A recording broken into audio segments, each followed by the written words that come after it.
Welcome to Beyond the Surface. We highlight unique voices in architecture and design. We share their stories to uncover who they are beyond the surface. Hi, I'm your host, Alex Sanchez. Today's episode is called Opening Doors with our guest, Danielle Tillman. Danielle Tillman is an architect in Chicago whose global portfolio includes many notable projects, including the renovation of the Whitney M. Young Jr. Branch Library and some projects in China. She specializes in residential development, educational and institutional projects, and mixed-use civic projects. Danielle earned a Bachelor of Science in Mathematics from Spelman College and a Master's of Architecture from the University of Michigan.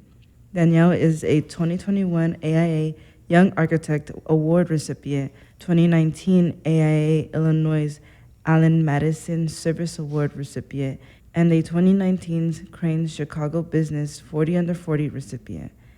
In 2025, she served as president of AIA Chicago Foundation Board of Trustees. She is also on the member board of trustees for the Chicago Architecture Center and a member of the National Organization of Minority Architects and Crew Chicago for Women in Commercial Real Estate. Thank you for being with us today. I'm glad to have this conversation with you. How are you feeling? Great. Thank you for having me. I'm excited to learn more about you and your journey through architecture. But first, let's start with your background. So can you tell us a little bit more about how you grew up? Sure. So I like to say, and I am really happy to be, I'm a South Sider of Chicago, born on the South Side of Chicago, and have deep roots here in Chicago.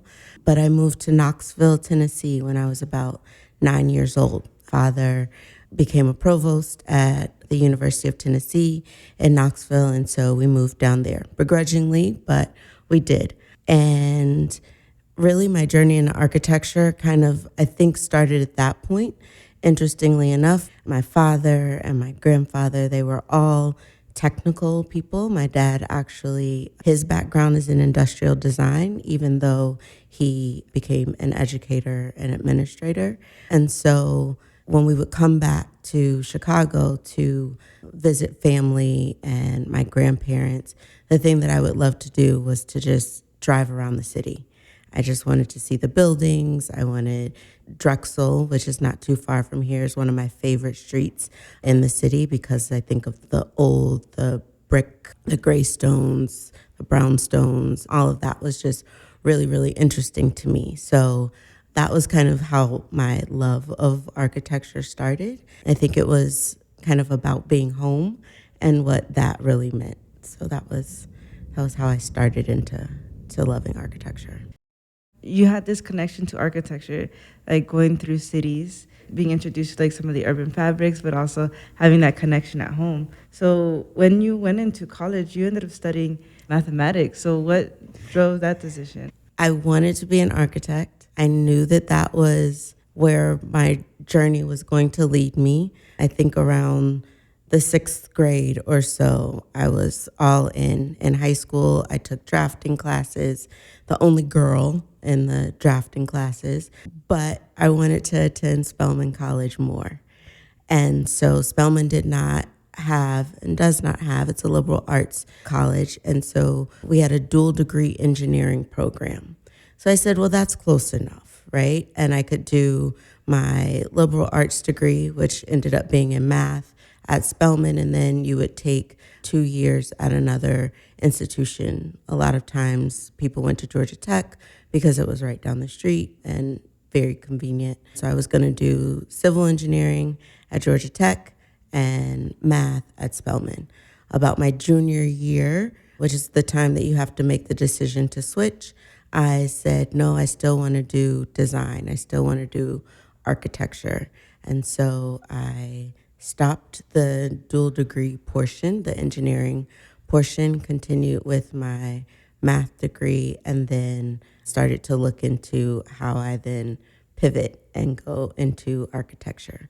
I think that for me, I made the best decision because Spelman College for me is such a pivotal foundation for me as an African American woman in a field that doesn't look like me. And the nurturing and the strength that is fostered into us no matter what we want to do after graduation. It was such a critical move for me to choose Spelman. So that's how that came about.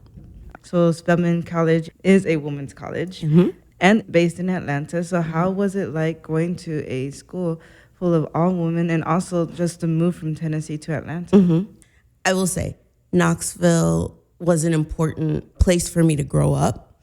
And while we did it begrudgingly, I think that it was important for me to be there and grow up in the environment that I did. But I will not lie, as well as most of my friends that we grew up in Knoxville, as soon as graduation was over, we were like, okay, where are we going next? Who's going to what school? I had friends that went to Boston, Atlanta, Chicago.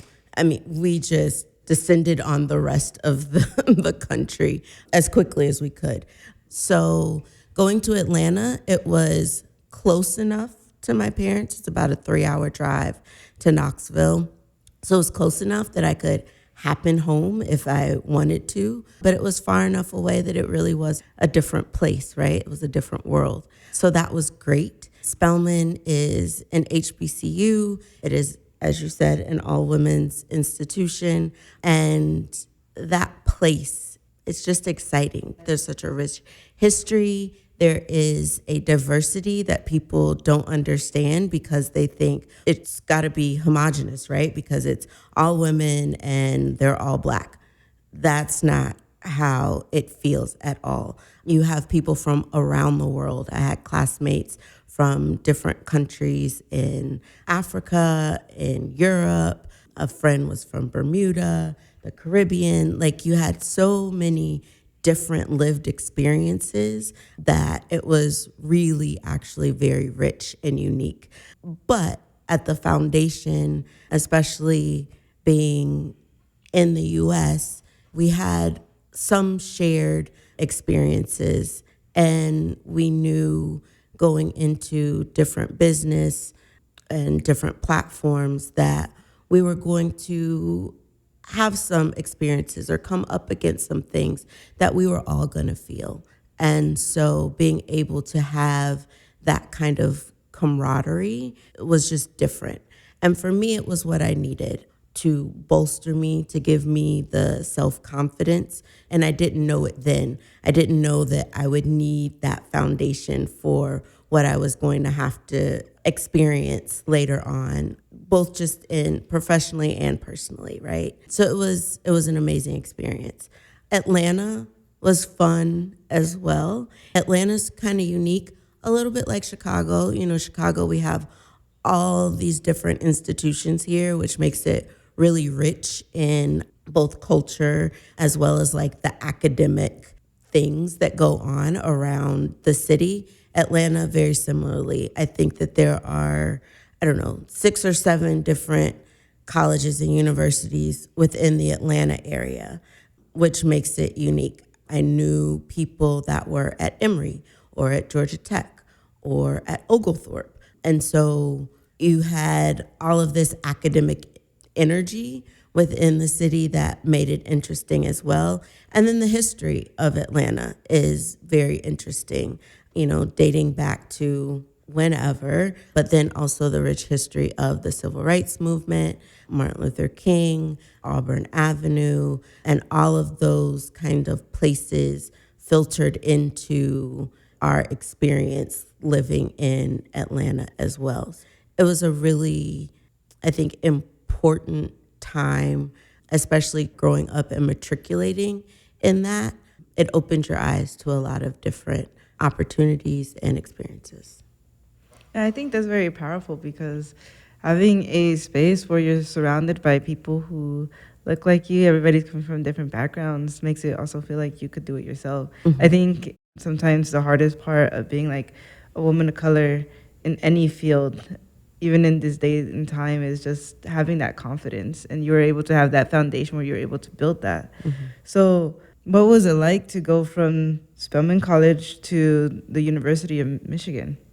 I'll say it was a culture shock, but again, I don't think there are any mistakes in how we move. It is taking the lessons from those choices or decisions that really helps us. And so University of Michigan was different. I went from a school of 2,000 or so students. I mean, even to this day, someone says, "Oh, you went to Spelman around this time. Do you know so and so?" And if they show me a picture, probably would remember their face, if not their name, right? But then to go to Michigan, where this is huge, right? It's a large school. It is every person or walk of life that you could ever think of. And so it was just different. Luckily enough, I had grown up in Knoxville, Tennessee, which is also a university town with the University of Tennessee there. So I understood big school, right? Shout out to football because I understood Big Ten football and SEC football as well. So I understood what I was walking into, so I wasn't naive to the difference. But I think that it was great that I was able to have the foundation at Spelman before going to Michigan. I was the only Black woman in the graduate school during my time there at Michigan. And so that was interesting. I felt it. There were definitely students in undergrad. And then as I kept going, there were other people of color, African American people who came into the program. But my first 2 years, it was really just me. And so I felt that. I had a couple of really great professors that helped to bolster me, I'll say, or give me that confidence. I think that one thing that I was a little bit skeptical of myself because I was coming into something that I didn't have the knowledge of yet, right? So coming from with a math background, I had to find an institution that had a program for architecture that it was a graduate program still, but you didn't have an architecture background. So that already, you have to do a fast track summer and then a year to kind of get up to speed with the other graduate students. And so coming into that, I was like, oh, I'm not as comfortable as I thought I would be, right? Just because I didn't have the knowledge or the background, I'll say. But I found some of the things that I enjoyed, and I dabbled actually in quite a bit of things. I think that's one of the things that's interesting about my background in architecture is that it's not a straight line. I did a lot of zigzagging, I guess, from math into architecture. While I was in architecture, I did an urban planning studio. I did a couple of urban planning classes, which is actually where the professor that really helped me through my entire term there, Dr. Elsie Harper Anderson, she was in the urban planning department, still within Taubman, the School of Architecture. And then, interestingly enough, I also did a real estate certificate. It wasn't a degree program yet, it is now. So then I went to the Ross Business School and took classes there. And so I just wanted to soak up as much knowledge as I could that was around architecture as well as architecture. So I think that Michigan gave me that ability, right, to be multifaceted within the realm of the built environment. And one thing you said when entering the grad program was that you were coming in with no background on it, but you were coming from a different perspective. So how did having math in your background shape your perspective in architecture? I think that they are very much aligned. It's interesting because I came from a math, but also engineering. While I didn't finish it, I was doing engineering. So all the structures, statics and dynamics, et cetera, I had taken those. So I kind of came from that. I guess it's a little bit more of a technical background. I also did art, drawing, sketching, et cetera, right? So I thought that I had all the right pieces for architecture. So, quietly, for all of your listeners, math, while yes, it does involve numbers, it is not about numbers. So, I still need a calculator as a mathematician. I prefer as much of a scientific calculator as possible. But reality is that it's about logic. It's about problem solving. And so same thing with architecture, right? Your client comes in, they say, I have this site, I need this amount of program on the site. Tell me what you can do. Same thing with math. You're given a constraint with things that need to fit into the constraint. Now solve it. It's the same kind of logic, problem solving. And so, from that standpoint, I feel like the math degree has actually helped me to think in that manner. I like that, coming from also like just a different perspective and hearing how it's applied. And so during your early career after you finished college, what did you end up getting into? I know you mentioned that you did real estate, urban planning, so you had all these different like backgrounds and experiences starting to form. So what was your early career look like? So, early career, I started at Skidmore. I interned there while I was at Michigan, and then got a full time position after graduation.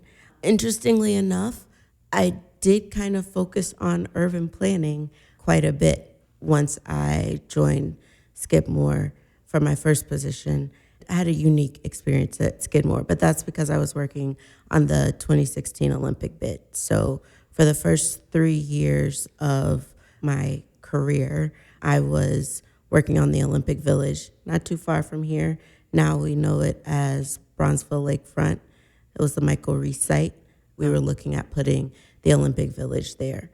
So that was a lot of urban planning, more so than traditional architecture, but really interesting. It kind of did pull in all of the lessons, I guess, from my graduate school experience. So I was interfacing at a very young age with city officials and with different developers, and hearing some of that information that was coming out of the real estate part of my education, as well as the urban planning and how do you stitch a neighborhood back into the city. The Michael Reese site had been this kind of enclave of medicine, right?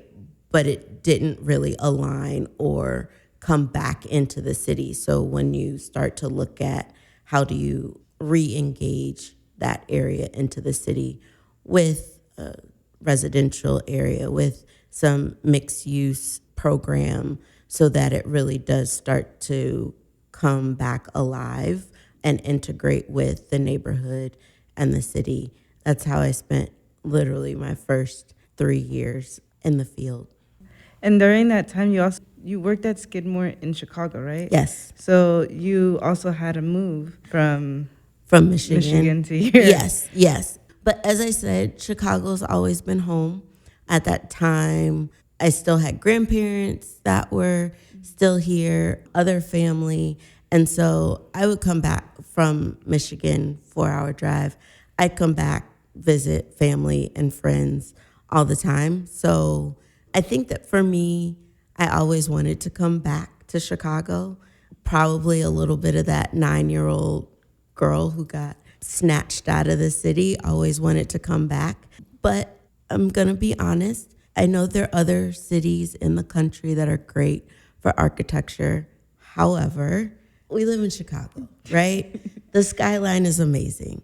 We're an urban context with park on a lake that looks like the ocean. I mean, I could pick worse places to be, but I think that this is an absolutely amazing city. And so to start my career in Chicago at a firm like Skidmore, I mean, I couldn't write a better start to the story, right? And it's like a circle that came around too. Like you started here, went on your journey, and came back. So your first project at Skidmore, how did that like start to shape the way you were thinking about designing for the public? So a couple of things really became apparent. And one is that the public is not a monolith, right? So every site, every neighborhood, every context is different. And so if I am being honest with both myself and with the public, I can't come with my own ideas and my own notion initially. I need to hear from the public. And so a lot of the information, or I guess the knowledge that I gained from working on the bid, was how influential the public really is and can and should be. So we had a lot of voices, a lot of voices to hear from. And some, you could say, okay, but others you really had to think about, right? Because they had lived in this neighborhood, they had lived in this community, they had seen different projects come with promises of whatever that then didn't deliver, right? And they'd also seen what was successful and they saw what they needed. So being able to hear that, being able to infuse some of that program, I think was helpful. And I think that also coming because it was the Michael Reese site on the South Side, which carries its own history and its own legacy, and having family and a history that understood that legacy, I think it helped me to be able to reconnect to the city in a different way when I came back, because I could say, yeah, my dad grew up a half a mile from here, or my grandfather did X in this area. And the community could see me and say, okay, she understands. That's not that I had that same lived experience by any stretch of the imagination. And I made it clear to those that I worked with that while I am an African American woman, while I am from the South Side of Chicago, I don't have the same lived experience as those in that community because I left, because I went to high school in a different area, because I didn't live here specifically, but I can engage in a way because I understand. And so that was how I started to kind of frame how I look at engaging community within projects. Do you feel like while working in Chicago, that also helped you engage with yourself and your roots, your parents' stories in Chicago as well? Yeah, I think that there's a lot of different things that, so as a 9-year-old and growing up, you're like, okay, this is cool. I'm going back to see my grandparents, right? But then when you're working in certain neighborhoods and areas and somebody starts talking about something in your memory kind of says, wait, didn't somebody say something about that around? And so all of those kinds of things started to pop up. I am a part of the Chicago Architecture Center board, and so we have Open House Chicago, which is absolutely amazing. And I remember when the Rosenwald building, which is at 47th and Michigan, was revitalized, and that's where my dad grew up. So my dad used to always talk about the Rosenwald building, and he would drive us past it, and my sister and I were like, yeah, okay, old decrepit building with a tree growing out of it, that's great. But then to see it back to what his memory of it was, and at that time, I have a nephew, and he was probably maybe 2 or 3 at the time. And so there's a courtyard building, and we put him in the courtyard. We took a picture of him, and like the joy on my dad's face of seeing his grandson in the courtyard that he remembered running around as a kid, seeing that kind of full circle moment is really, really cool. And for me to then understand what goes into it as an architect and the history and the legacy and the sustainability of reusing an existing asset, that's the cool part of being able to engage in Chicago specifically. I like the way that you said that. No, that was very well put. So you started your first few years at SOM, moving back to Chicago, building a connection to the city. So when did you shift over to BKL? So I started BKL in 2011, 3.5 years or so after being at Skidmore, transferred over to BKL, and it was small at that point. I want to say there might have been 7 or 8 of us that really were kind of working in the firm. It was only a year old at that point when I moved over. But there were several of us that were from Skidmore that were working together. And so it just felt like a really different opportunity. At SOM, after the bid didn't happen, I started working on different projects in China and India and the Middle East for SOM. They didn't have as much work here in the States in that same way. And so I knew that at a point I wanted to be able to feel the projects. And so BKL gave me that opportunity. From the office, I could walk to many of our sites. I was engaging with the contractors on a day-to-day basis. I was not just doing the conceptual urban design, but moved into being what we think about when we think about traditional architects of RFIs and submittals and DD sets and details and stairs and permits and all those things. And honestly, I enjoyed it. Like, it's stressful, it's long hours, but when you can see your work built by yourself, you can go to the site, you can talk to the contractor, you can collaborate with your engineers. Like, it's a whole different kind of experience. And so BKL gave me that opportunity. So how did it feel from switching from doing more urban work to architecture? Terrifying is the easiest way to put it. I jumped from doing urban planning, nice blocks on a page, illustrative plans, some demising walls, things of that nature. But I jumped from that into a DD set that had a deadline. I was freaking out.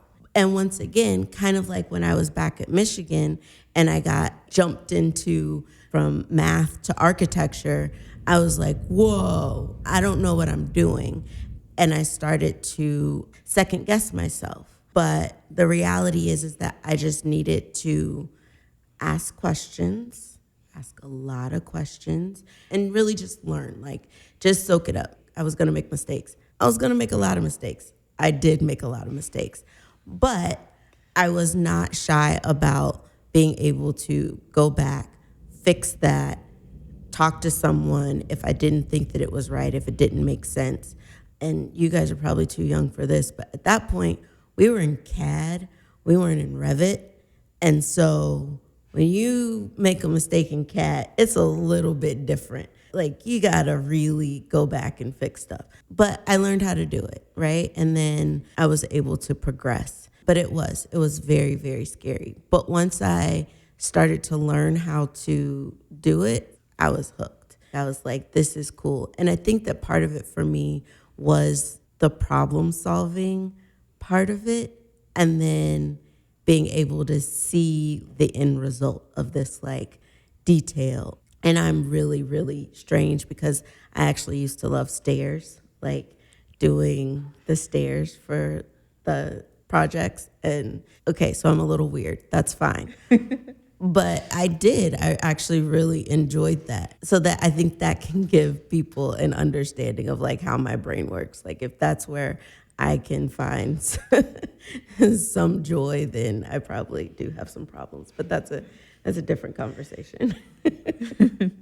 So you became a lot more involved with more of the architecture side, Mm-hmm. and eventually you became a licensed architect. Mm-hmm. So what did that mean to you? And I mean this in two different ways. Mm-hmm. What did it mean to you as someone who wanted to be an architect for a very long time, Mm-hmm. like that little kid inside of you, versus what did it mean to you as also a Black woman in the field? Mm-hmm. So, one of the reasons why I wanted to work at BKL was because I was going to be able to have that experience. And at that point, you had to get your hours within the different areas before you started your exams. So, I needed to be able to be on a site and get my construction administration hours. I needed to be able to be in a meeting to be able to get my project management hours. Like, I needed that if I wanted to take my exams. And I wanted as much of that experience as possible. And so I even advocated for myself while at BKL because, and this is across the board, you work in concept, you're good in concept, something needs to happen really fast.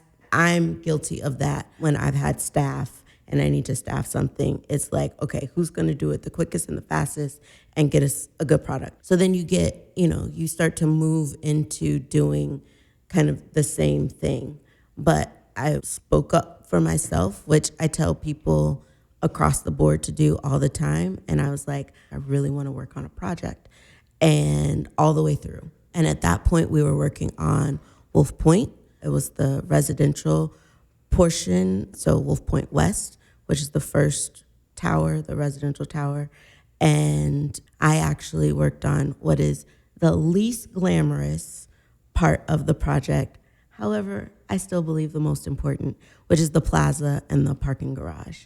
And that is what actually engages and allows each of the towers to kind of work within the plazas. I mean, it's all technical. It is parking, it is elevatoring, vertical transportation, and car. But it stitches and it connects to each of the three towers. So that was actually very cool. And so then I was like, okay, so I'm getting my hours. I got to the point where I got my hours, and then I could start taking my exams. And I started taking the exams. And for me, especially with the young girl who wanted to become an architect but didn't know what that meant, and then for the person who came into Michigan and felt out of place to a certain extent, to the person who then was able to come and work in her dream city at a very distinguished firm, I was like, I want that registered architect on my name. Like, that was incredibly important to me. And it was also incredibly important because people told me that I didn't go about going into architecture the right way. When I was first trying to transition between math and architecture, I had a couple of calls with people who say, yeah, no, you did it wrong. You're not supposed to do this. You got to go back to undergrad. You got to do this, that, and the other. To a certain extent, I like to prove people wrong.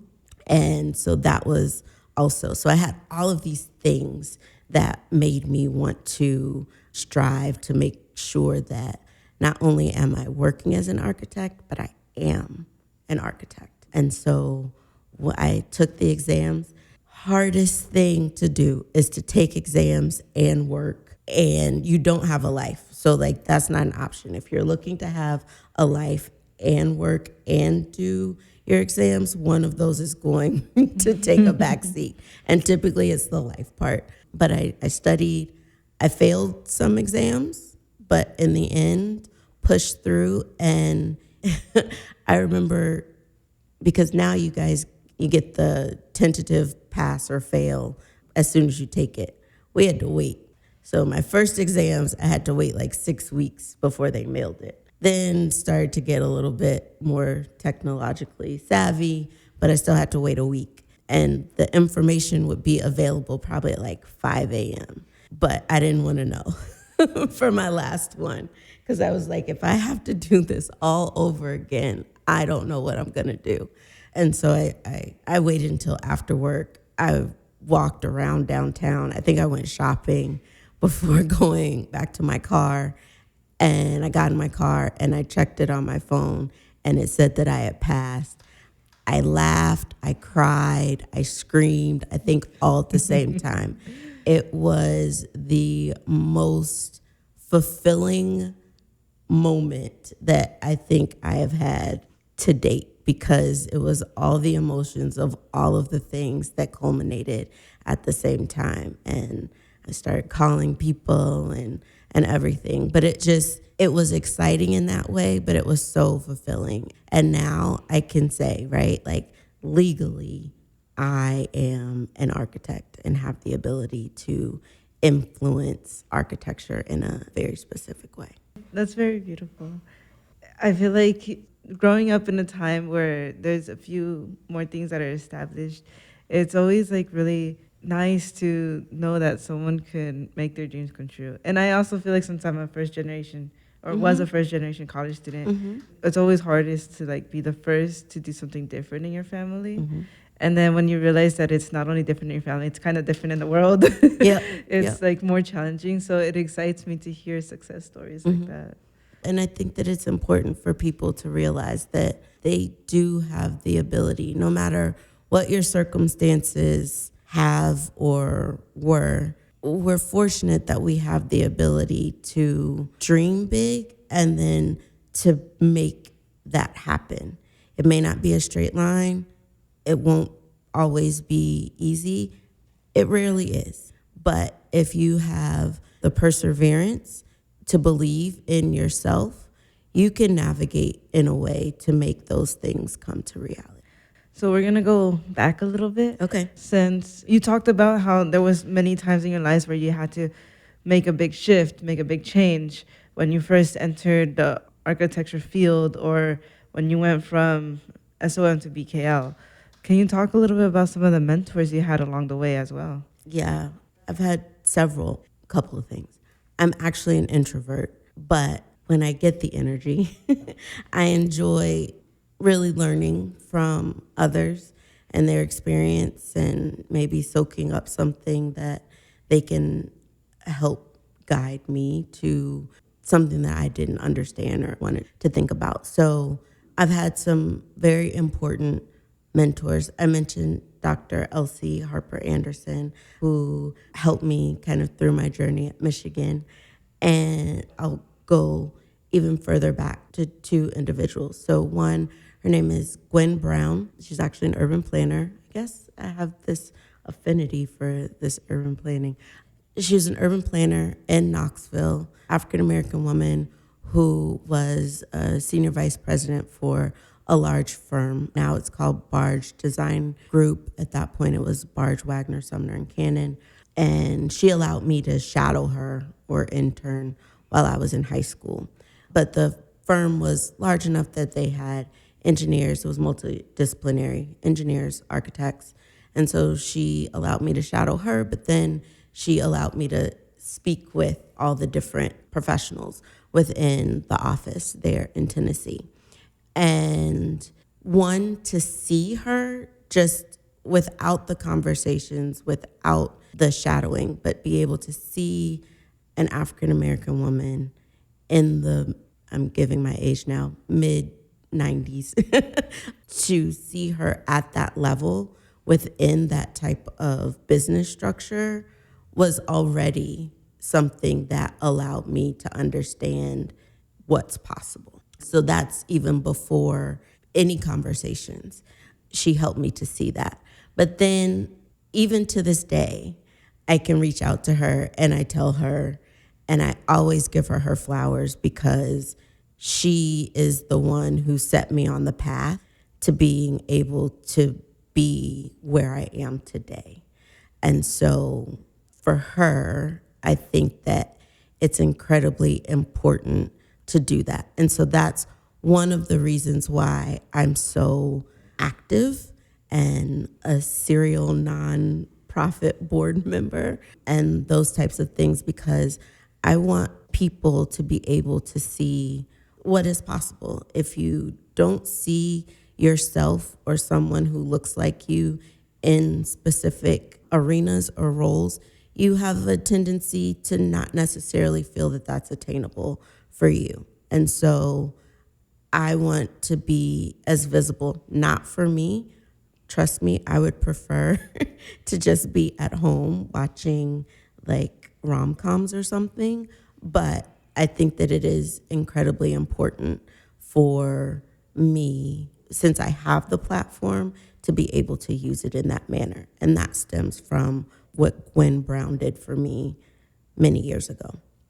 The second person, I think I noted a little bit about, I decided to go from math to architecture, having conversations and people saying, oh, you did it wrong. You can't do it this way.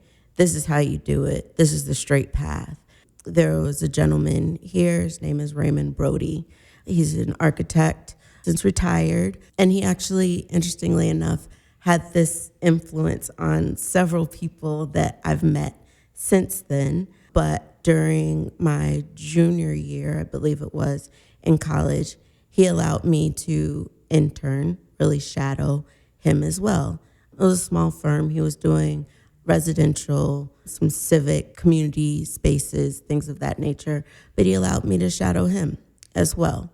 This is after people had said, you can't do it. He said, yeah, you can, and come and shadow me for the summer.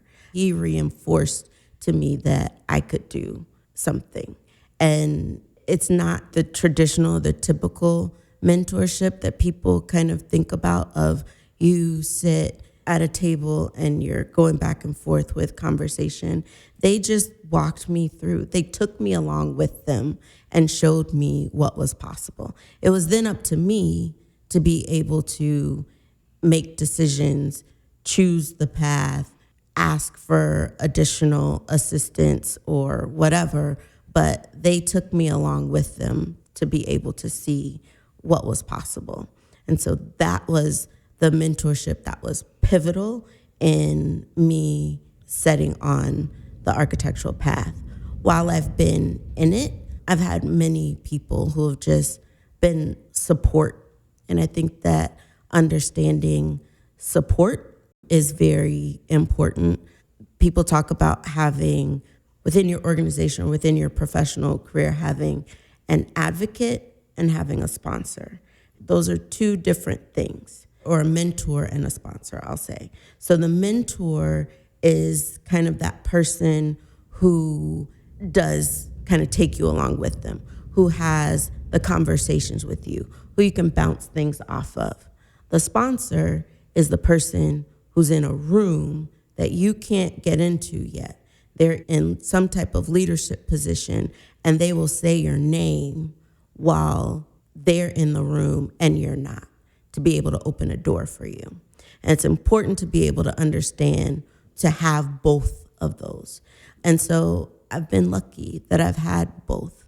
People who have said my name in rooms where I'm not, open that door. And now it's my responsibility to be able to do that for others. Well, first, I want to start with I feel like mentorship was a huge part of your confidence. And I feel like almost like your journey aligns very well, like being able to be first introduced into the architectural field in high school and building your confidence when you were in college, and then also like the other mentors that came along your way. But I also really liked how you described like the different types of mentors that there are.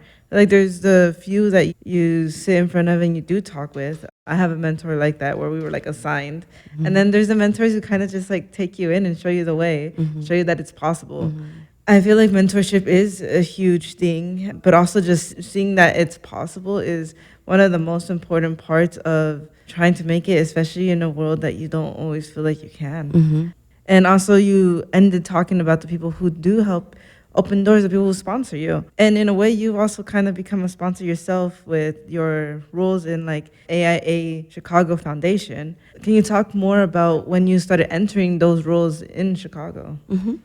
I'd say probably right after I got licensed, I just started to do more with different organizations. One, because I had the time. But then at that point, I also felt like I'm a licensed architect. So now I should do certain things. And so I started by actually doing mentorship with an organization called Link Unlimited.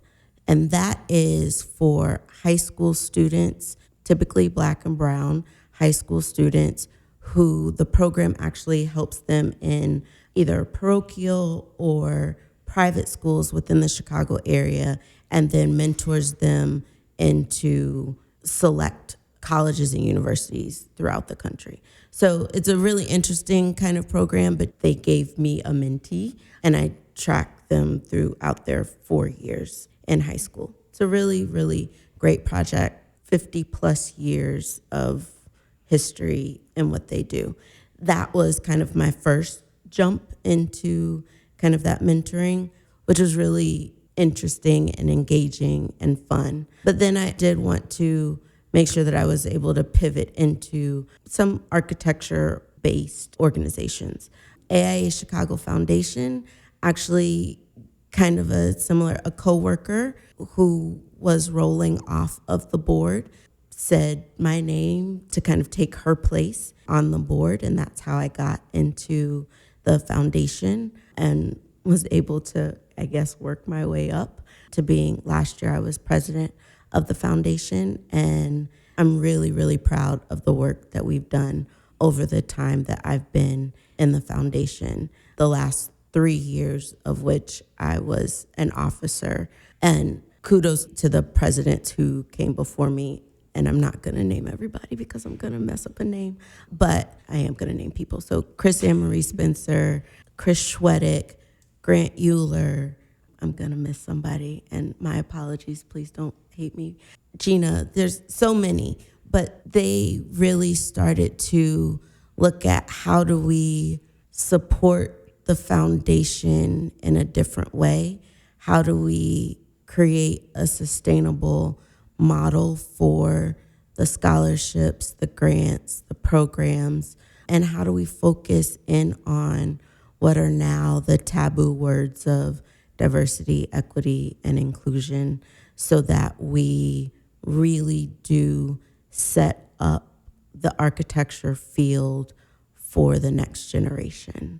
And that's been just exciting to do. Yes, we've continued our scholarships and all of that, but really looking at how do we ensure that we are investing in the next generation of design leaders is super incredible. And I think that the path is now really, really great for that.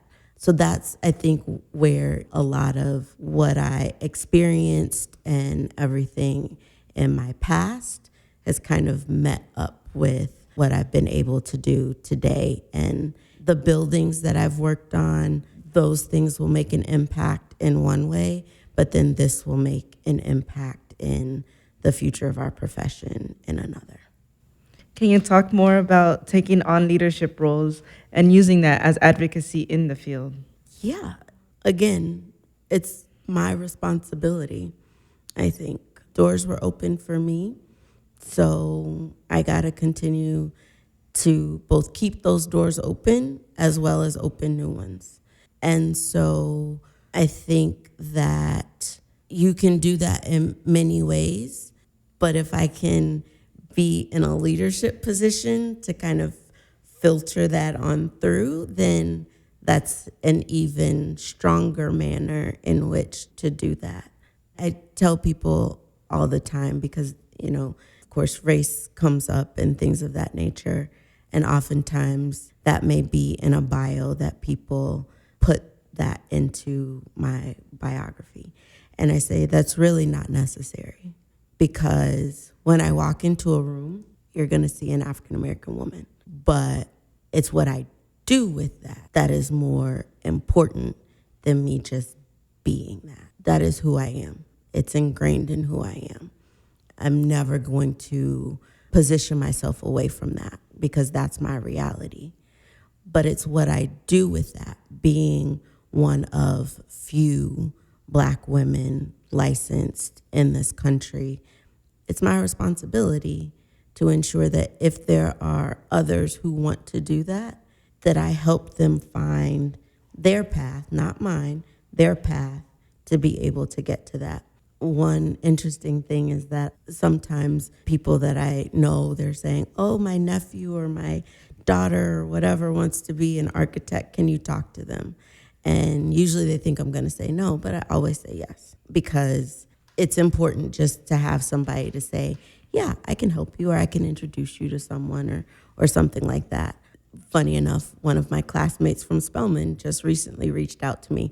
Hadn't talked to her in probably a couple of decades, but I'm going to talk to her daughter next week because that's my responsibility, right? And that's one way. But being able to be in a leadership role in either these organizations or within a company, I think helps to create, one, some different lived experiences. I can talk to people from a different lens about either how we address things, how we talk about things, how we engage people. I can also start to think about the strategic plans that organizations and companies put into place. Okay, well, what does that mean for how we then filter for students, how we then engage institutions, and all of those things to be able to make changes and just grow the field in a way that helps people along the way. I feel like, and also those positions help you get just so many different perspectives. Being in a leadership position, it's a constant reminder that there's other perspectives to be listened to. Mm-hmm. And I think also being a leader, one of the most important things is listening, which I think leads very well into our next part of the conversation, back into more of the work that you were doing and have done. So what does it mean to be a leader in the actual architecture field, leading projects, especially even in the public realm? There's a lot of responsibility there, but it's exciting. Architecture is the one art form where you get to be creative and leave a mark on the actual earth, right? I always say, and this is my corny statement that I always say, but architecture is a social science. We have the unique ability to shape the way people walk through the world and what their experiences are. If somebody tells you about the best day that happened, they can remember where they were standing, what was around them, where the light came through. That's because some architect decided to pop open a clear story and bring the light in a certain way, right? That's pretty awesome. And so that's the kind of thought process that I usually think about or want to talk about when we're doing design. And every project is different because every site, every neighborhood, the users, they're all different. And so you got to kind of contextualize the projects and what's going to work for that specific site. While you're thinking about the site, you have a client who you need to fulfill their needs, their requirements, but you also have the public that you need to think of. So what is the process of that? It's a fine line, but you got to kind of do both, because if the developer can't pay for it or the client can't pay for it in a certain way or things don't work out, then project doesn't get done at all. And I think that one thing is that one project can't solve everything for everyone. There's always a give and take that needs to happen. But I think that, again, right, math problem.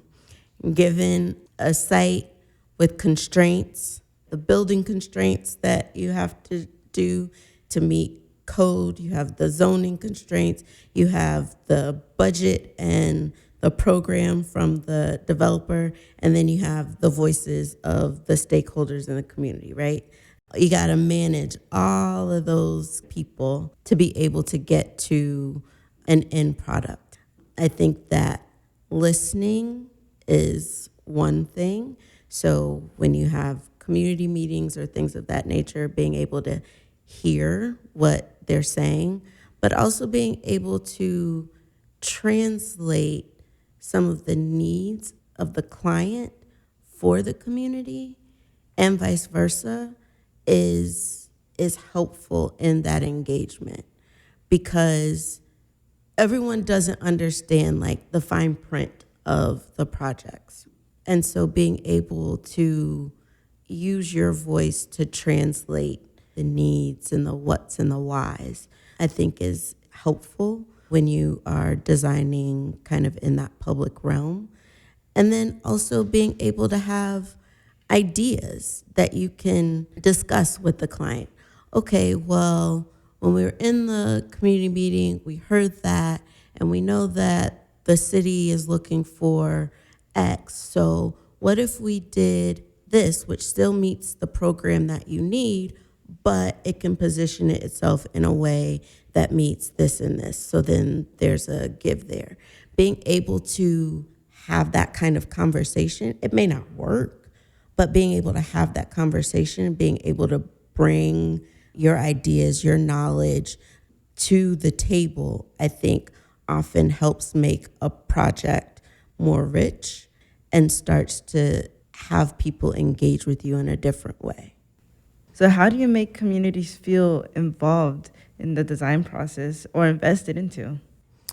A lot of times that, depending on what the project is and the client engaging with the city and things of that nature, oftentimes, especially here in Chicago, you'll have community meetings. Those community meetings, I think, are critical, and I actually really enjoy them. So a couple that come to mind during my time at BKL, one was the Whitney Young Library, which you mentioned. We had lots of community meetings with them and heard what they wanted. And they were talking about community areas and wanting to be able to have wine and cheese nights and movies and not all the standard kind of things that we think of when we think about a library. And so our design started to react to that specifically. So we created this community room and community space where they can have their community meetings or their wine and cheese nights or their jazz evenings, right? And then we also created an enclosed open space. They had this courtyard that was unusable. And so we reoriented that courtyard and brought it to the front of the project. But it can be an indoor kind of outdoor space that I've been to things and they've used them before. They put installations there, things of that nature. So we listened specifically to the program needs that they asked for. And then in our discussions with the city and the public library, who was the client and the owner, the Public Building Commission and the library, and we were able to give them those requests based on both of the programmatic needs. So the users and the stakeholders and the community members, as well as what the client's needs were. Similarly, we worked on the Lathrop project with Related, and we were working on the two new buildings, which were on the south portion of the site, as well as renovating the administration building. And really proud of that because that was a very long community engagement process. But we were able to really hear from what the community wanted. And even some of the CH residents who were asking about if they did come back into some of the housing that CHA was going to be providing, and then market rate. And they have so many neighborhoods around the area that were discussing what the needs were. But some of the give back, and this is BKL worked on a couple of buildings, and it's a much larger feat for the rest of the project. But some of the give backs that the client worked through was the riverfront, which is absolutely amazing if people haven't gone to that. The open space, the buildings, revitalizing a portion, and then the new buildings. Also, we had to engage with the National Park Service. That was a whole other thing because the district was landmarked. So being able to fuse in all of these different voices, some of what's really important is that those community meetings, you had to hear all of those different voices. And then you can react through the design, through the different site allocations that you provide. I think the important thing is that it's just important that you hear the voices. You can't always necessarily provide for everything, but to hear it and then to be able to go back and say, we heard you and this is what we have been able to provide, or to say that you've listened and then be able to say, this is how this has now been, but we heard you say this. I like that because then later they know they have been listening to. Exactly. Has there ever been a moment you've had to convince a client or developer that maybe the program they were wanting was not the right program? No. Because a lot of times your clients, they've done the research, they've done the market research, they understand what will be a benefit, I think, to the area. I think that sometimes from an architectural standpoint, the orientation on the site may be different, or the size maybe is something that you discuss. But I think that a lot of times at the point where the client is engaging the architect, they understand what is viable. It's just about some of the nuance to it. I think in the end, most people are coming to a project and the goal is for the project to work.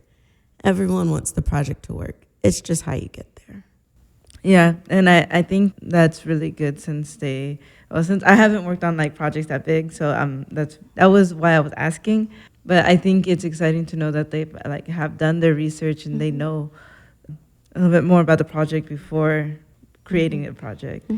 But we're wrapping up, so I wanted to move on to asking for some advice, maybe for people who are younger or just starting out their career. What is some advice that you would give someone just starting out their career?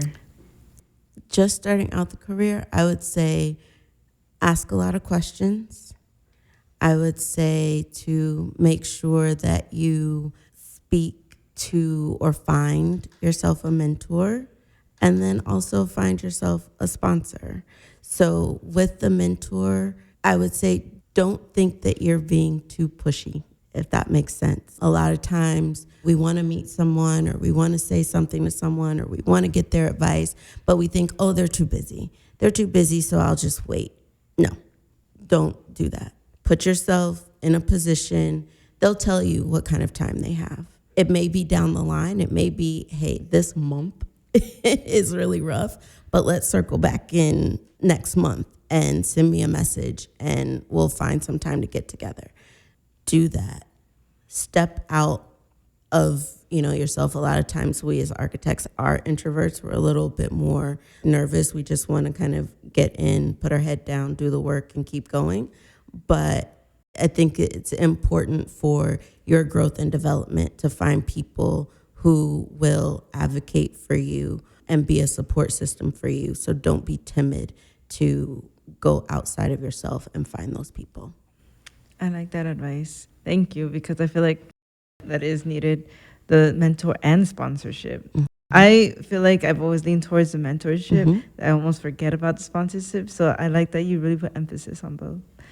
But we're entering the last question for our episode. But before I lead into that, I just want to say thank you for taking your time to be on this episode. I learned a lot, and I feel like people who are listening to this also feel the same way. One of the things that I enjoyed is just like hearing your story, like the way that you circled back around to Chicago and understanding the different perspectives you were able to get. So thank you for that. Thank you. And to wrap it up, I just want to ask, what are your plans for the future? Plans for the future. Let's see. I want to be intentional about the projects and the work that I do. And I want to be able to create more of a voice for, it's going to be interesting to say, but even for myself, I want to, again, be intentional about the work that I do, those that I work with, because I think that there is a lot of possibility, both here in Chicago as well as beyond Chicago, that will really help to build community, but not just like the infrastructure around it, building that, I guess, that cultural kind of connection that I think that some of us are missing at this time. I love mixed use projects because I think that when you get multiple multiple people, multiple experiences all in the same space, you start to learn about each other. It becomes even more rich than maybe just one typology or another. And so being able to think about that and infuse that into areas of need, I think that's kind of where I'd love to go, as well as all the things that I've done as well. Yeah. I'm excited to see the next step of Danielle Tillman. So we'll definitely be following you. We love to follow all our guests and see where they're at. But yeah, thank you for being here on the podcast, and I appreciate our conversation. Thank you so much. Thank you for having me. I want to thank everyone for listening. You can find us on your favorite podcast platform. You can follow us on Instagram at beyondthesurface_designpod or find us at beyondthesurfacepodcast.org. I want to thank our producer, Kayla Kwok, and the Beyond the Surface team for making this podcast possible. Thank you for listening to this episode of Beyond the Surface featuring Danielle Tillman. Until next time, goodbye.